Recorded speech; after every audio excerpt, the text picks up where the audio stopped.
Bonjour, bonjour, bonjour. Merci beaucoup d'être là et bravo à tous les courageuses et les courageux qui ont défié la pluie pour venir jusqu'ici. Nous sommes donc la deuxième journée des rencontres d'Arcachon et nous allons accueillir pour commencer un des sociologues les plus éminents de notre pays. J'imagine que beaucoup d'entre vous le connaissent puisqu'il a été professeur à Bordeaux jusqu'à récemment. Et il a été directeur d'études à l'école des hautes études en sciences sociales. C'est un élève de Touraine, d'Alain Touraine. Et voilà, il fait partie des 4 ou 5 sociologues qui ont permis à cette science d'avancer au cours des dernières décennies. Son travail a porté sur 3 sujets principaux, on va dire, ces 40 années d'expérience, sur l'affaiblissement de nos institutions, au fur et à mesure que le temps passait. Beaucoup de travaux sur les jeunes femmes, les jeunes hommes, et les difficultés qu'ils ont à entrer dans la vie active. Et puis, bien sûr, ça a été un des sujets essentiels de ces études, c'est l'école.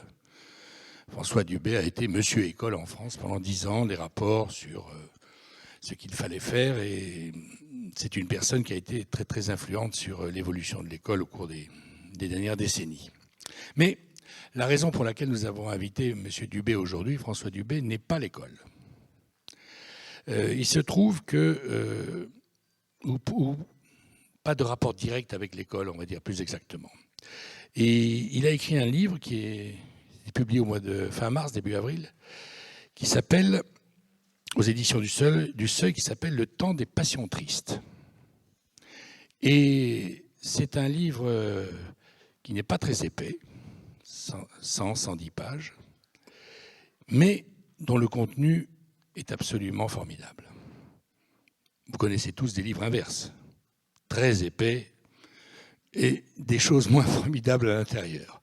Donc nous saluons la qualité de ce livre. Et il n'est pas simplement intéressant par, évidemment, sa quantité de pages, mais pour moi, qui ai lu des centaines, des milliers d'articles sur ce qui se passe en France en ce moment dans les relations sociales, les gilets jaunes, qui sont en ce moment le premier anniversaire. J'ai lu des tas de choses. Et le livre de François Dubé est celui que j'ai vu comme le plus éclairant sur les raisons de ce qui se passe en France depuis quelques années. C'est vraiment de ce point de vue-là un livre d'une clarté assez incroyable. Dernière confidence, avant de le recevoir, François Dubé a amené le livre aux éditions du Seuil le 16 novembre. 16 novembre, c'est-à-dire qu'il y a un an exactement aujourd'hui, la veille du premier jour du mouvement des Gilets jaunes qui fête son premier anniversaire aujourd'hui et demain. Et donc, ce que je veux dire par là, c'est que quand on lit ce livre qui éclaire de manière formidable ce qui s'est passé depuis un an, a été écrit avant. Et le manuscrit a été rendu avant le 17 novembre.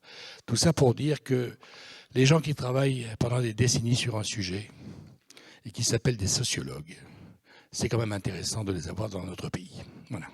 Nous allons accueillir.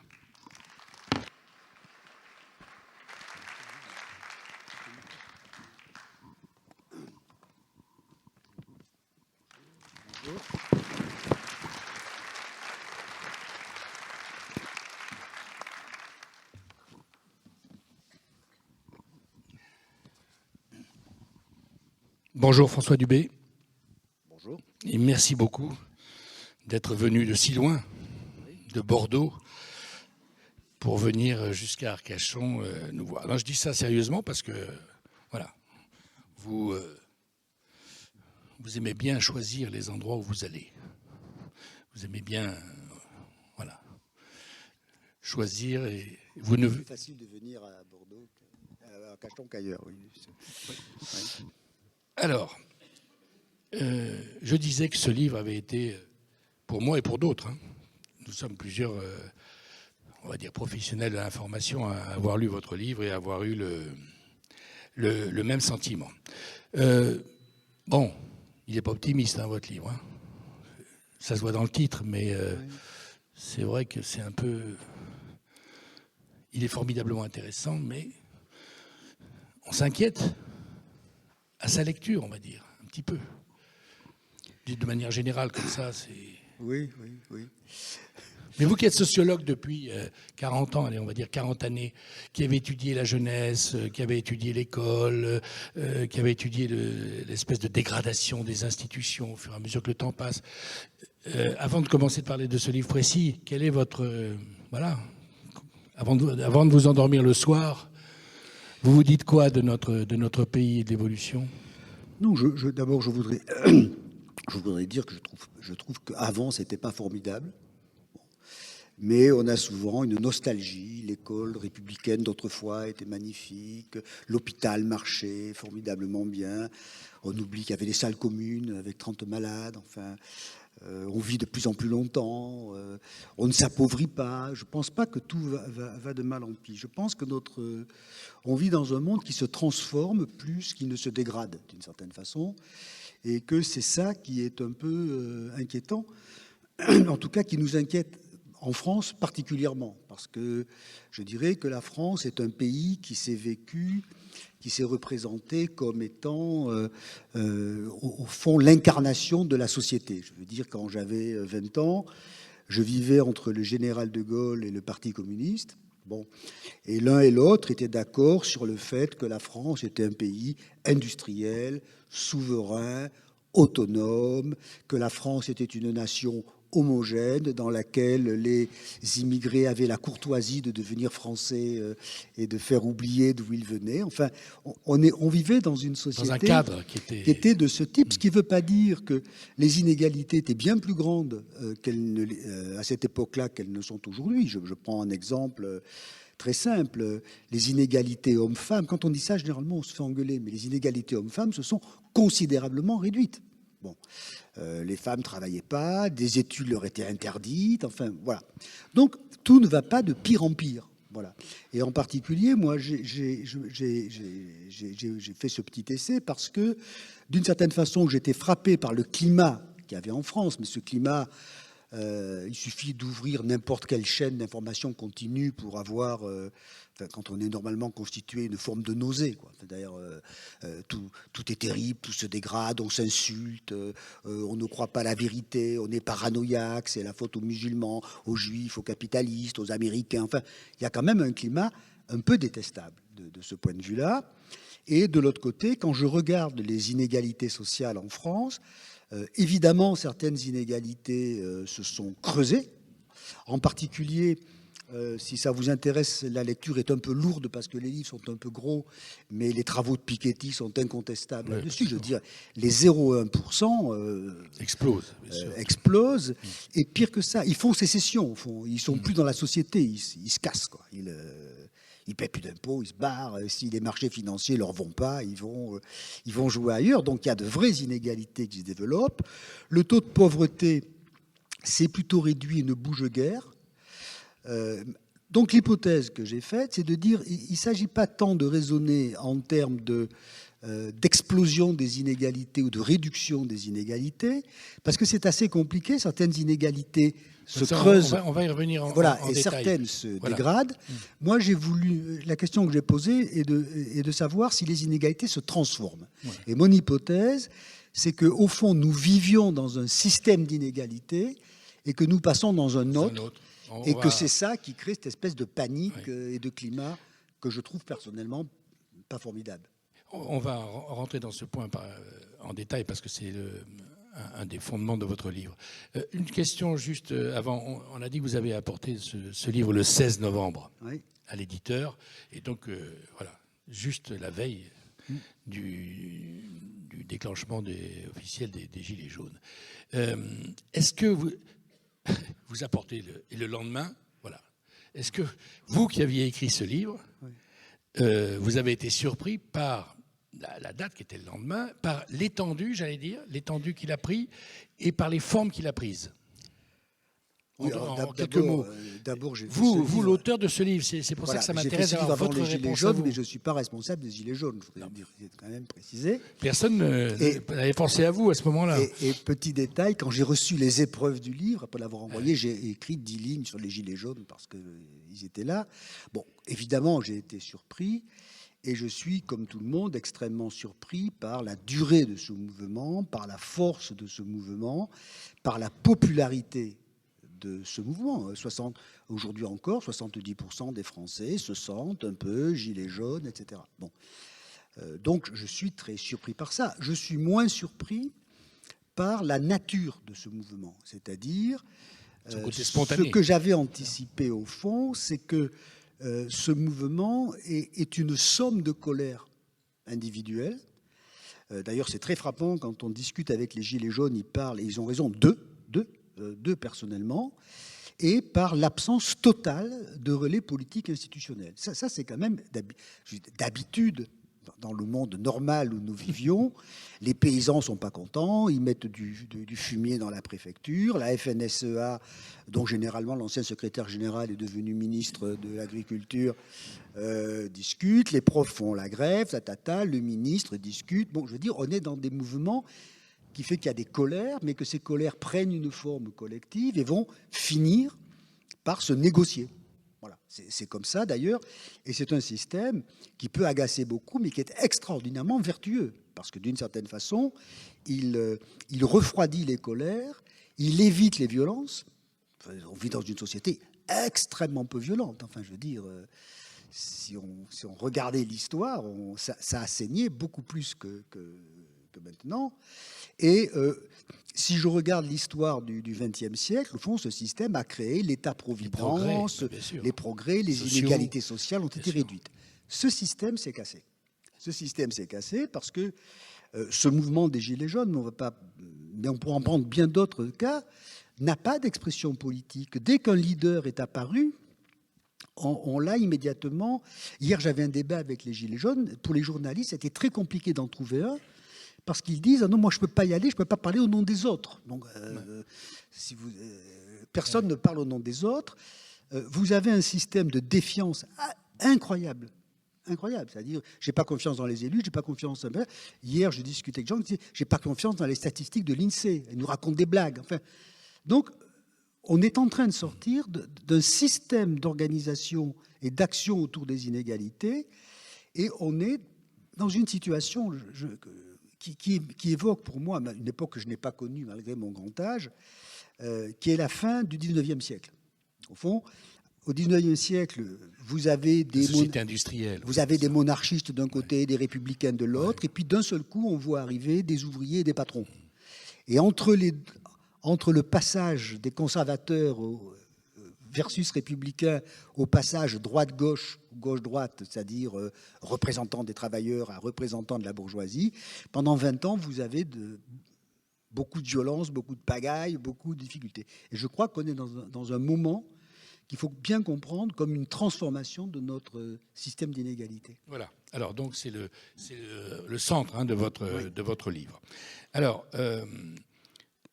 j'aimerais bien que vous nous expliquiez, parce que quand on lit votre livre, on se demande si on a bien lu.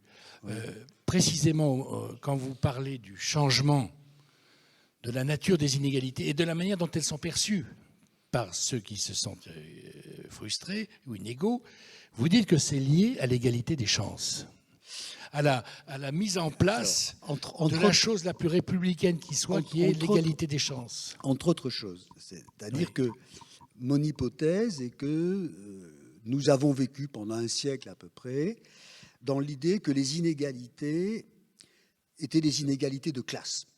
Alors, on peut dire classe sociale, je vous rassure, sans être léniniste. C'est-à-dire, d'un côté, les travailleurs, d'un côté, les bourgeois, d'un côté, les professions libérales, de l'autre, les fonctionnaires. Et grosso modo, ce système donnait un sentiment d'appartenance collective, une fierté. Je veux dire, moi, j'ai travaillé sur les ouvriers de la sidérurgie Lorraine il y a 40 ans. Ces gens vous disaient, on vaut les autres, on est comme les autres. Et les inégalités nous affectent comme groupe, mais pas comme individu, parce que comme individu, je vaux tous les autres, etc. Bon. ce système a fonctionné avec des syndicats, des cheminots, associations, ça, les bien cheminots, sûr. etc. Bon, on l'aime, on l'aime pas, là n'est pas la question. On est dans un type d'inégalité sociale dans lequel l'idée de la justice sociale, c'est ce que j'avais appelé dans un livre précédent l'égalité des places. C'est-à-dire, l'horizon de justice, c'est de réduire, alors les mots ont un sens très précis, les inégalités entre les positions sociales.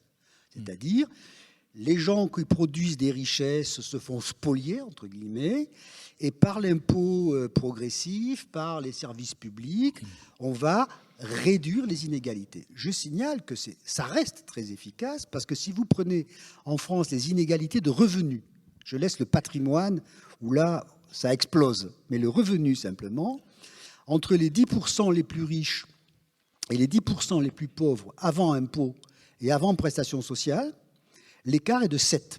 C'est beaucoup. 1 à 7. 7, de 1 à 7. Les 10% les plus riches ont 7 fois plus que les 10% les plus pauvres. Après impôts et prestations sociales, ça tombe à 3,9. Donc il faut payer ses impôts avec enthousiasme. En tout cas, moi je le fais parce que ça sert à quelque chose. Je veux dire que dans une société où les inégalités sont de 7, vous sortez plus dans la rue, vous vous faites agresser du matin au soir. Enfin bon, c'est pas... On ne vit pas très bien à Rio de Janeiro, hein, je le signale. Bon, même si on est riche. Donc, on a vécu dans ce système où on dit la justice sociale, c'est pas tellement que tout le monde ait le droit de faire l'école polytechnique et de devenir Bernard Arnault, mais tout le monde verra sa position s'améliorer progressivement. Et ceux qui sont assez vieux pour avoir vécu les années 60 ont bien connu ça, c'est-à-dire... on n'avait pas de télé, on a une télé, on n'avait pas de sécu, on a la sécu, on n'allait pas au lycée, on va au lycée, on n'allait pas en vacances, on va en vacances. Les riches sont riches, mais bon, quand même, ça se resserre. Depuis une trentaine d'années, on a changé de modèle. Alors, ce système a explosé, je pourrais expliquer pourquoi, c'est-à-dire que plus personne ne parle de classe sociale. On dit les classes populaires, les défavorisés, Voilà, mais on n'a plus cette vision-là. Les inégalités sont vécues comme une expérience individuelle. D'où d'ailleurs, vous l'avez remarqué, le thème du mépris. On me méprise, on ne m'entend pas, on ne me voit pas, on m'humilie en permanence. Et le changement... C'est-à-dire qu'on n'est plus rattaché à un groupe, c'est ça que vous voulez dire? L'inégalité, on la prend comme individu en pleine figure. On la prend soi, vous, au lieu d'être pris avec un ensemble de camarades. Les gens que vous interviewez vous disent « je suis inégal en tant que femme, en tant qu'habitant, loin d'Arcachon ».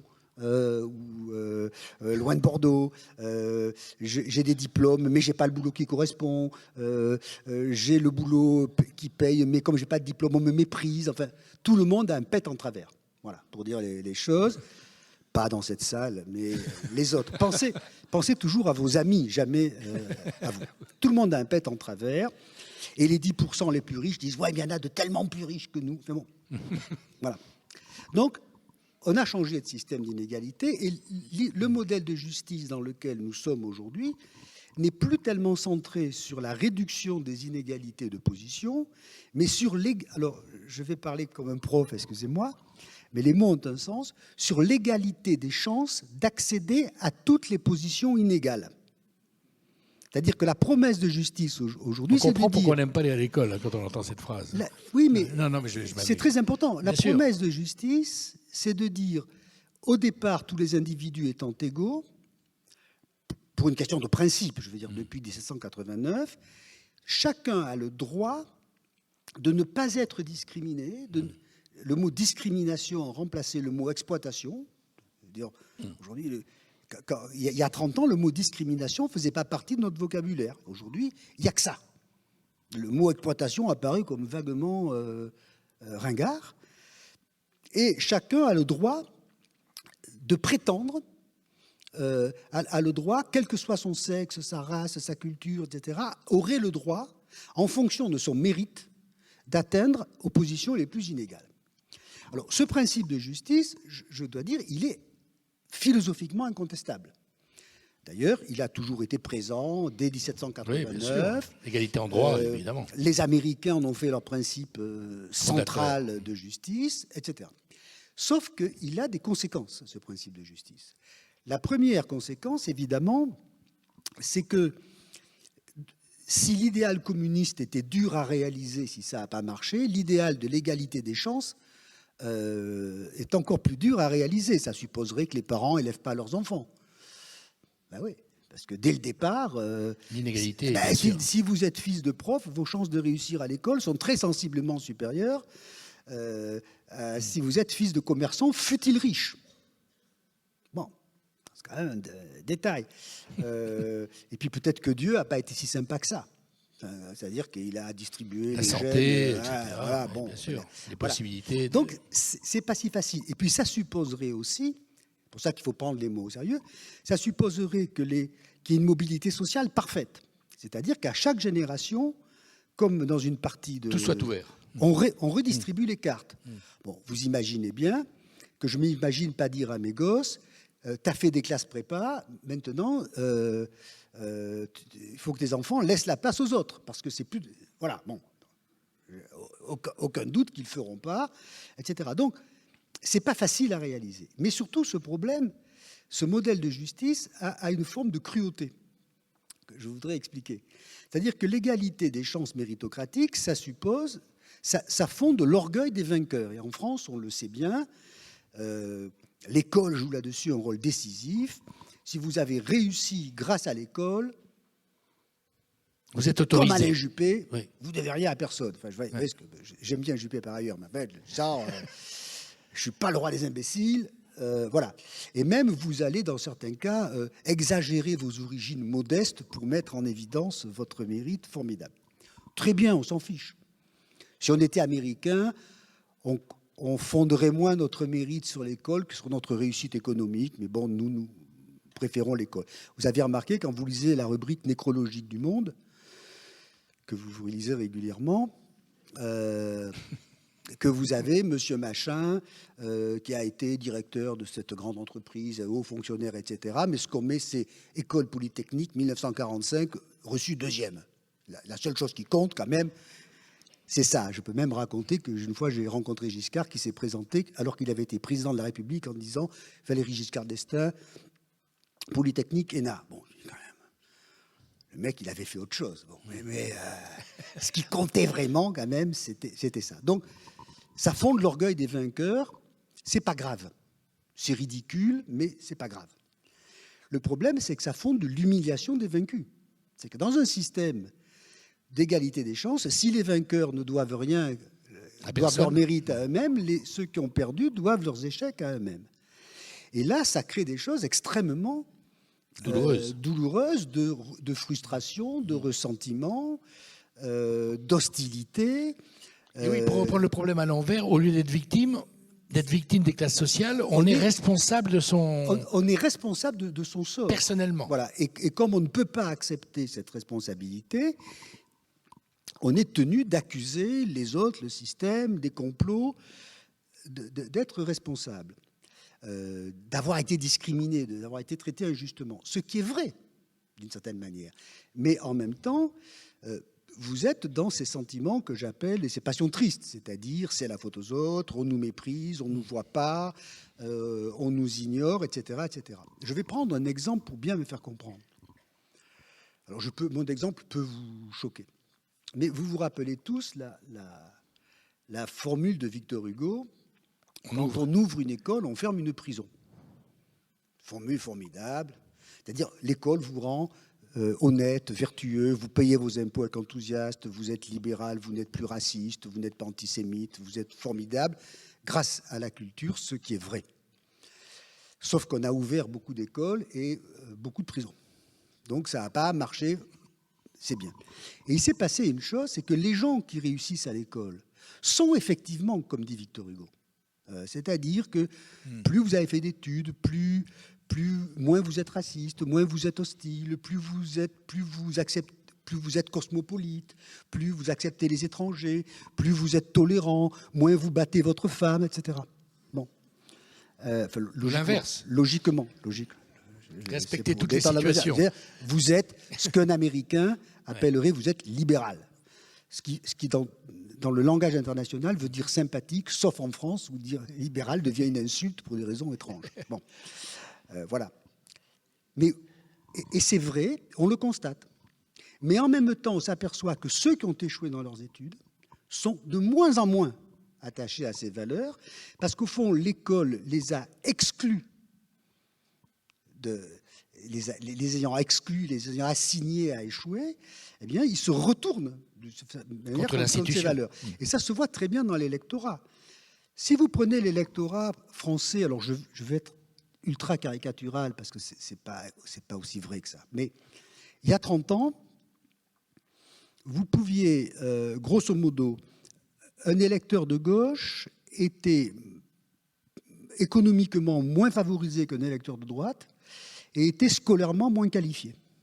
D'accord ? Donc l'électorat populaire, grosso modo, votait à gauche et l'électorat d'Arcachon votait à droite. Bon. Enfin, j'ai dit que c'était caricatural. Voilà. Aujourd'hui, l'électorat de gauche est économiquement mieux loti que l'électorat de droite et surtout scolairement très au-dessus de l'électorat de droite. Et l'électorat populaire a basculé soit dans l'abstention, soit dans l'extrême droite. C'est-à-dire que vous avez un renversement complet, donc sur des électorats de ressentiment, de frustration, c'est la faute aux étrangers, puisque dans ce nouveau système d'inégalité, vous vous définissez contre les riches. Il faut bien comprendre ce que c'est ça. C'est la faute aux riches, bon. Mais c'est aussi contre les plus pauvres que vous.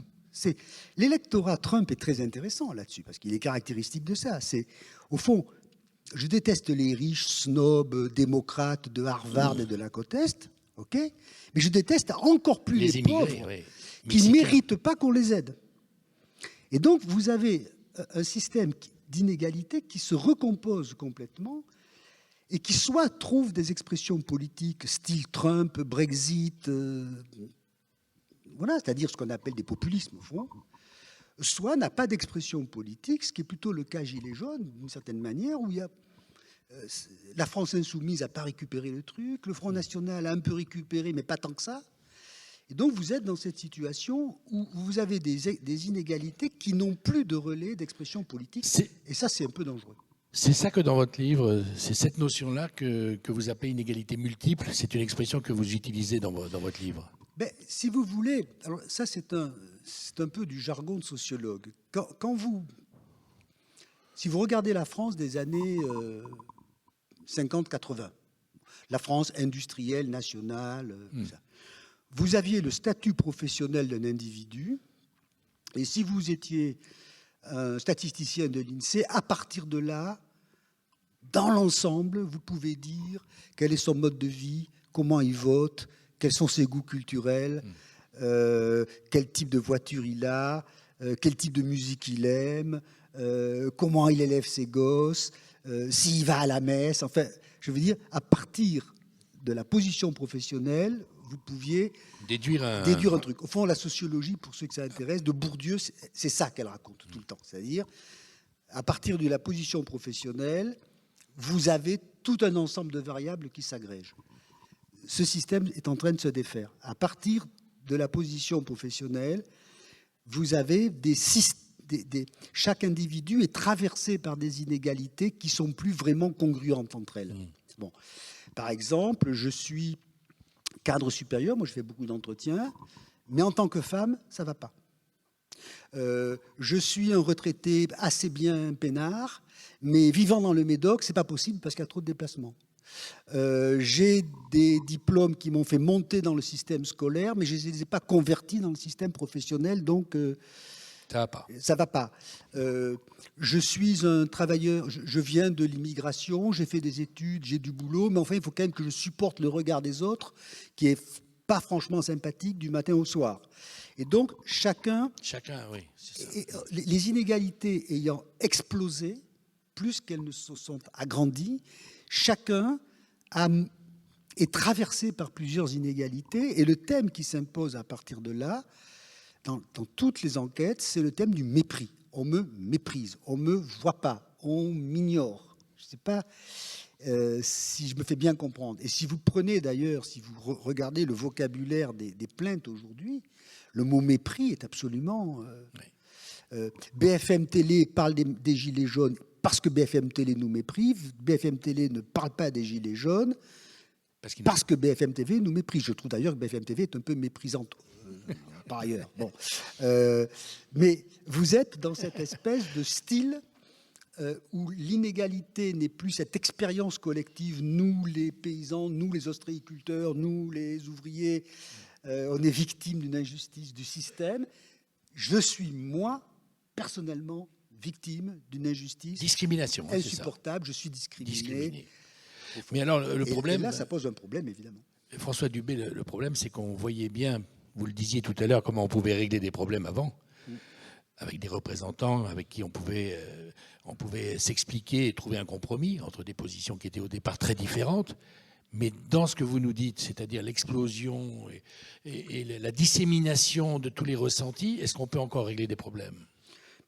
J'espère qu'on va régler les problèmes, parce que si vous n'avez que des colères individuelles qui s'agrègent, moi je ne crois pas à la convergence des luttes, je le dis tout de suite. Je crois que le 5 décembre, il y aura une coprésence dans la rue de lutte. Les étudiants, les cheminots, les retraités, les gilets jaunes, les infirmières, etc., etc. Tout le monde sera dans la rue ensemble, mais personne n'a les mêmes demandes. Il y a même des demandes contradictoires. Par exemple, vous pouvez demander un RIC. Alors, faites un RIC en disant « on veut me payer moins d'impôts ». Paf, 80% oui. D'accord ? Faites un RIC le lendemain en disant « on veut plus de services publics ». Paf, 80% oui. Je ne sais pas comment on fait. Bon. C'est-à-dire que, au fond, les mouvements sociaux, ils pouvaient nous embêter, mais ils rationalisaient les colères. C'est-à-dire que...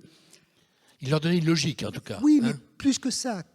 Quand j'étais jeune, ce qui m'est arrivé, quand on n'était pas content, il fallait trouver une salle pour se réunir. Il fallait trouver des militants qui parlent un langage. Il fallait faire des tracts. Il fallait refroidir la colère et créer de la rationalité. Aujourd'hui, avec Internet, je pète un câble et ça crée un mouvement social. C'est extra. Quand on y pense, c'est extraordinaire. Le mouvement des Gilets jaunes, il est parti de gens qui ont, le soir, dit que la vie leur était insupportable sur Internet. Et donc, vous n'avez plus ces mécanismes de transformation des colères en revendications. Et ça pose un problème. Et je pense, si je peux me permettre, que le président Macron en a un peu rajouté une couche. Le président Macron en a un peu rajouté une couche en disant les syndicats... Mais moi, je préfère discuter avec la CGT qu'avec des types qui bloquent les trains sans autorisation, si je peux me permettre. On peut dire les élus locaux, c'est des notables qui pensent qu'à faire des ronds-points, bon, ok. Mais quand même, il vaut mieux qu'il y en ait que de passer par-dessus. Donc, on est dans un moment où l'ancien système de représentation, le PS est parti en éclat.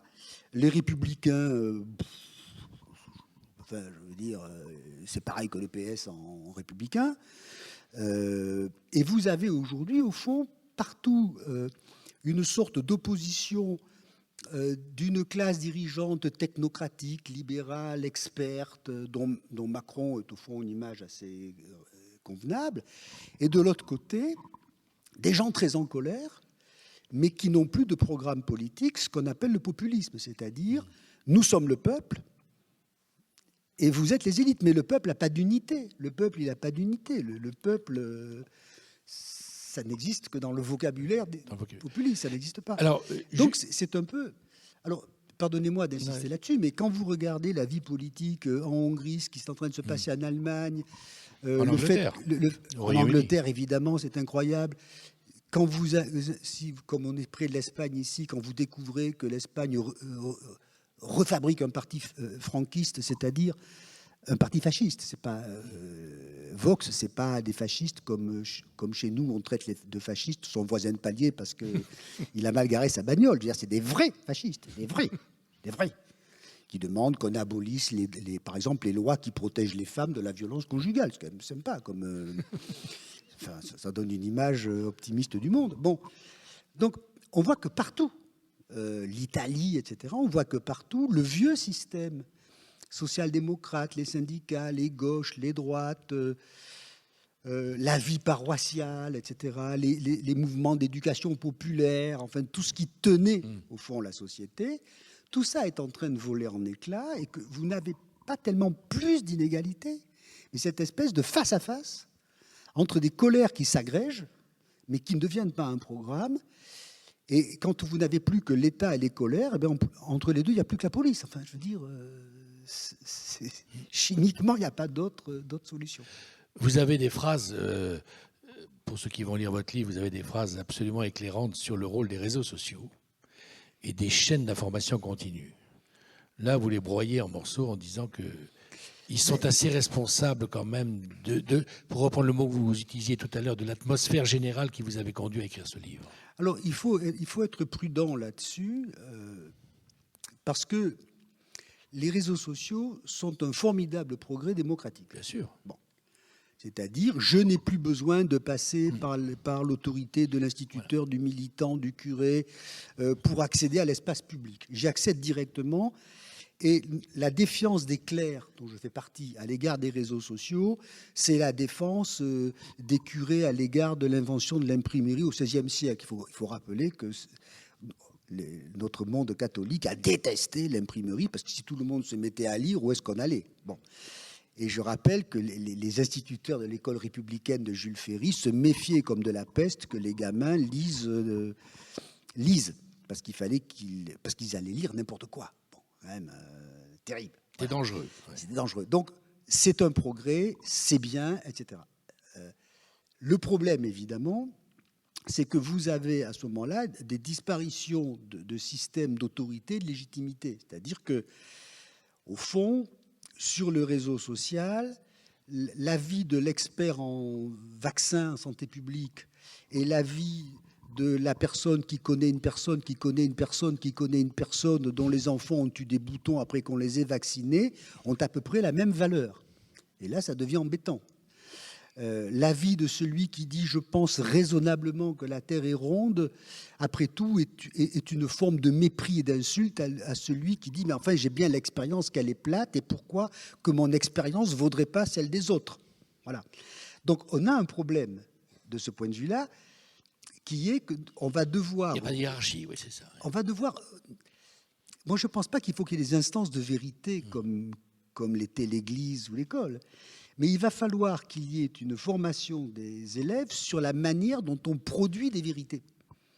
C'est-à-dire que le raisonnement de celui qui dit que la Terre est ronde n'est pas du même ordre que celui qui dit « je vois bien qu'elle est plate le matin quand je vais au boulot ».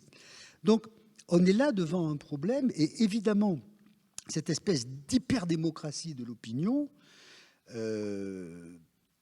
fait que vous avez aujourd'hui un style paranoïaque. Parce que qu'est-ce que c'est que le style paranoïaque ? Pour dire les choses, s'il y a un effet, c'est qu'il y a une cause, on est d'accord. Quand il y a un effet, c'est qu'il y a une cause. Et le style paranoïaque consiste à dire s'il y a une cause, c'est qu'il y a une intention. Bon, je prends un exemple très simple. Il y a un effet, c'est la crise économique. Il y a une cause, c'est l'accumulation de fonds, etc. Financier, oui. Ça, c'est une cause. Si j'ajoute, c'est parce que les Juifs veulent détruire le monde, je change de registre. C'est qu'il y a une intention. Et au fond, il se crée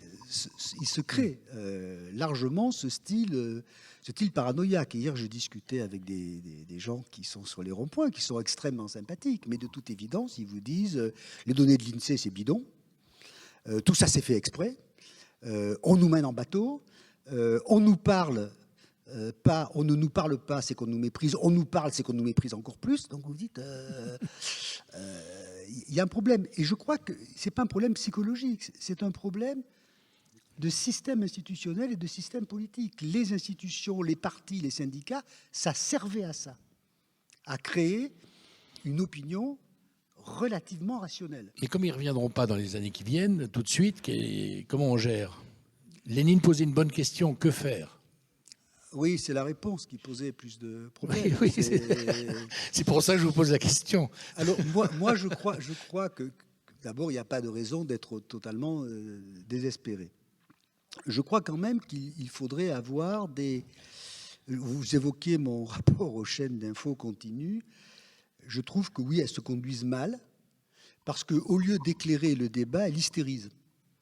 Voilà. C'est vrai. Moi, je préfère la télé un peu chiante, où on fait venir des gens qui savent de quoi ils parlent pour essayer de faire qu'on soit moins idiot à la fin qu'au début.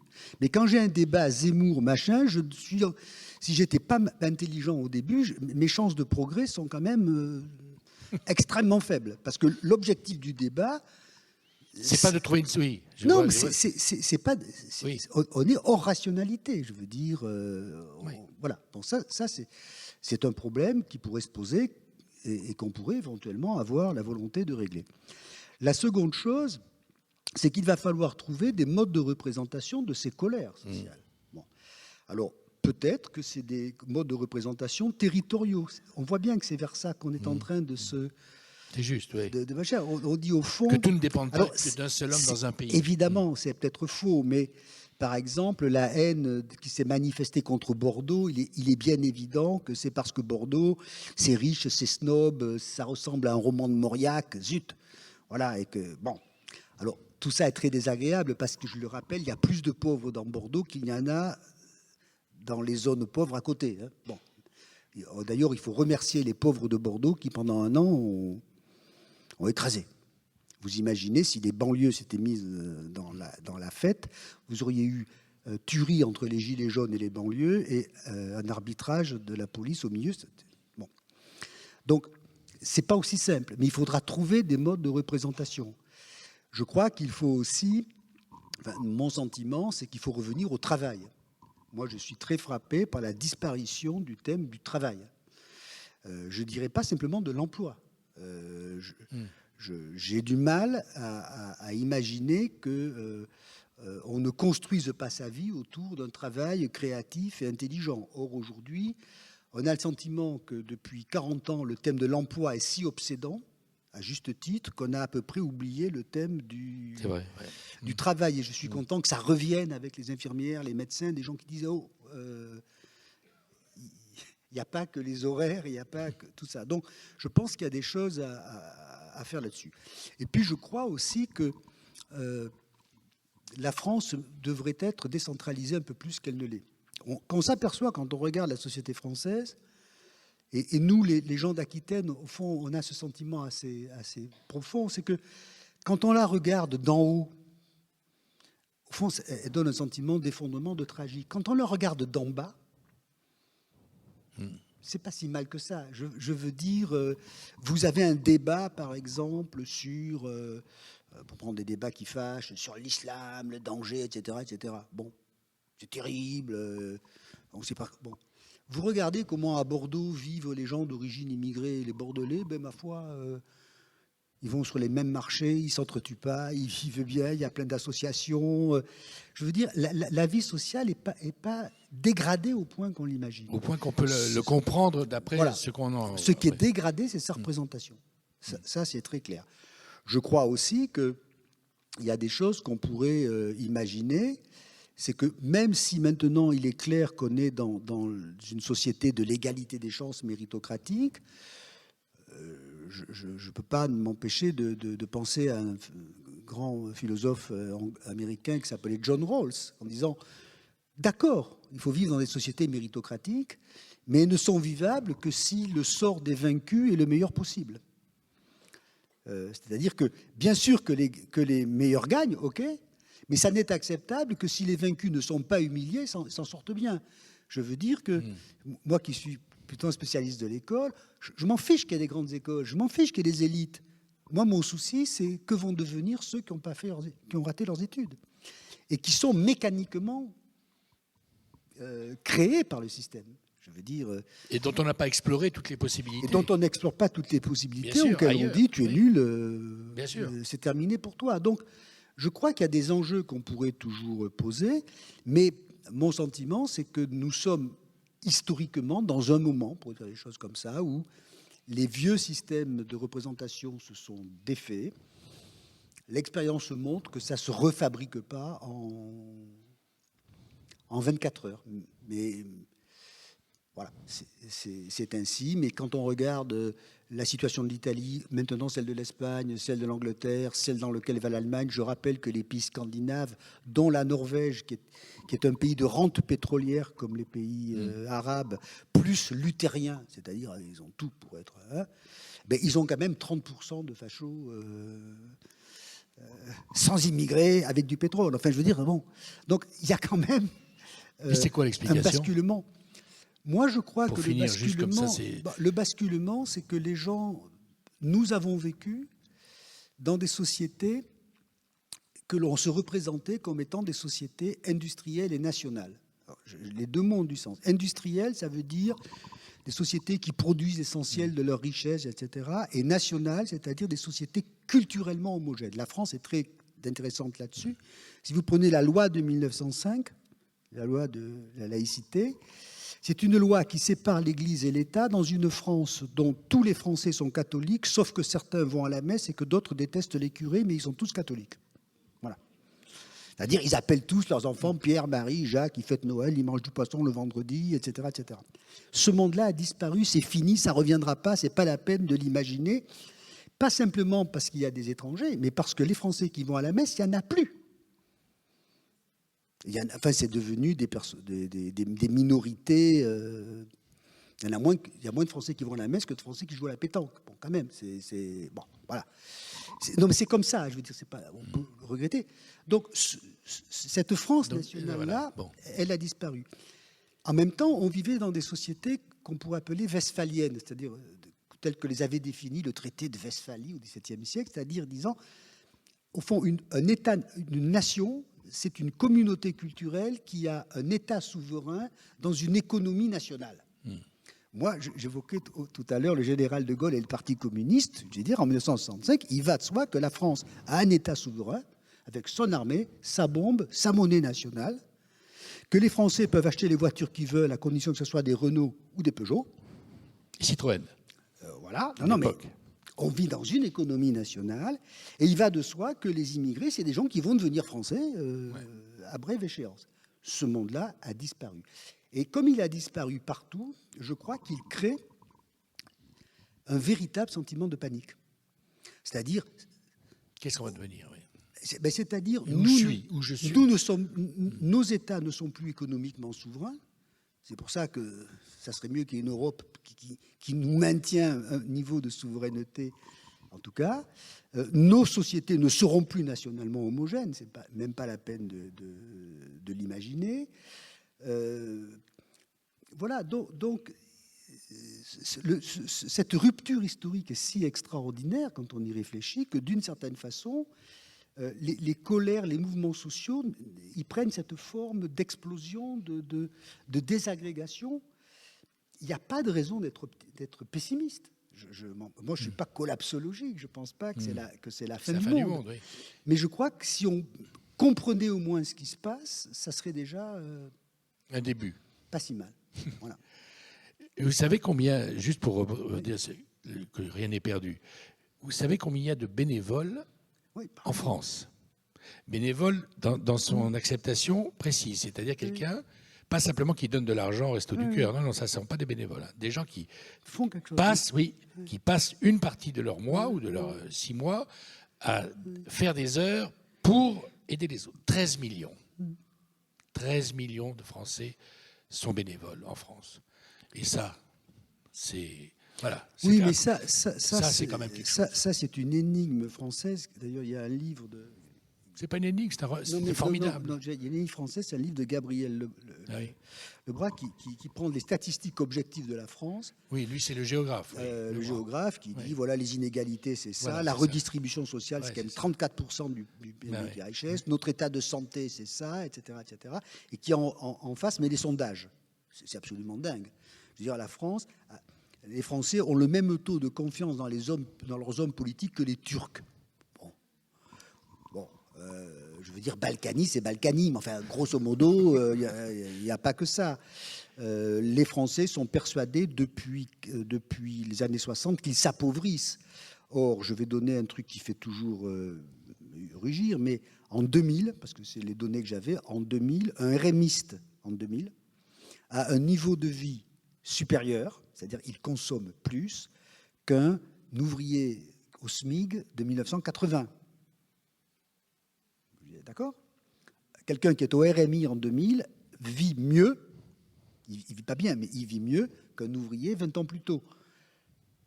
Les sondages montrent que c'est pas vrai, etc., etc. Donc, mais il y a aussi des choses qu'il faut bien comprendre. D'un mot, c'est un peu technique, mais on est aussi dans une société qui, à la fois, est vécue comme étant incertaine et bloquée. Je vais donner un exemple. Vous savez, les statisticiens font des tableaux de mobilité sociale. Mobilité sociale, vous mettez les professions des parents en ligne et les professions des enfants en colonne. Et vous voyez combien d'enfants d'ingénieurs sont fils d'ingénieurs, combien d'enfants d'ingénieurs deviennent ingénieurs à leur tour, etc. Si vous mettez 18 catégories, c'est-à-dire les ingénieurs, les cadres, les professions libérales, les profs, les instituts, les paysans, les retraités, vous mettez 18 catégories. Tout le monde bouge. Tout le monde bouge. C'est l'incertitude totale. Personne, quasiment personne, n'occupera la position de ses parents. Donc, si vous mettez le point de vue de l'individu, ça veut dire incertitude généralisée. Alors que c'était la même position, voilà. Mais ça peut être au-dessus ou en dessous. Voilà. Mais il va bouger un peu. Tout le monde bouge un peu, mais personne n'a plus la garantie qu'il va trouver le truc. Si vous faites 4 catégories, supérieur, supérieur moyen, inférieur, plus personne ne bouge. C'est-à-dire que vous avez la rencontre d'une incertitude pour savoir ce que vont faire vos gosses et d'une autre certitude, savoir que vous n'allez pas monter, que vous allez rester bloqué. Donc ça c'est un véritable... C'est une épreuve pour les individus, puisque au fond, si vous aviez de l'incertitude en sachant que vous avez beaucoup de mobilité, bon ben... Chacun sa chance. Mais en fait, aujourd'hui, 84% des Français sont persuadés qu'ils vont se déclasser, qu'ils vont descendre dans la hiérarchie sociale. C'est totalement faux. Totalement faux. Mais l'expérience qu'on a des inégalités n'a à peu près rien à voir avec la mesure que nous en avons. Voilà. En réalité, on ne bouge pas. Mais comme on n'est pas sûr d'avoir ce qu'on avait, on est persuadé qu'on va se déclasser. Plus de 60% des Français sont propriétaires de leur logement. Plus de 70% des Français pensent qu'ils vont finir à la rue. Vous imaginez la crise foncière, enfin, c'est le moment de faire des affaires. Voilà, bon. Donc, tout ça est un peu irrationnel, mais c'est une rationalité sociale qui est profonde. Et qui explique aussi le désordre. Parce que quand il y a un désordre dans l'esprit, évidemment, ça... François Dubé, vous avez vu quand même ce que c'est d'avoir quelqu'un qui a passé 40 ans de sa vie à étudier les choses et qui ne dit jamais une chose sans l'avoir vérifiée 3 fois minimum et 5 fois maximum. Voilà. Et donc, je voulais, ce qu'on disait tout à l'heure, c'est quand même intéressant que vous ayez accès à François Dubé qui est capable, après tous ces travaux, de nous expliquer un petit peu pourquoi on en est là et ce qui pourra arriver demain. Voilà. Si vous avez le temps, vous lisez ce livre parce que c'est vraiment 100 pages, mais c'est assez lumineux. Merci beaucoup d'avoir été avec nous. Merci beaucoup.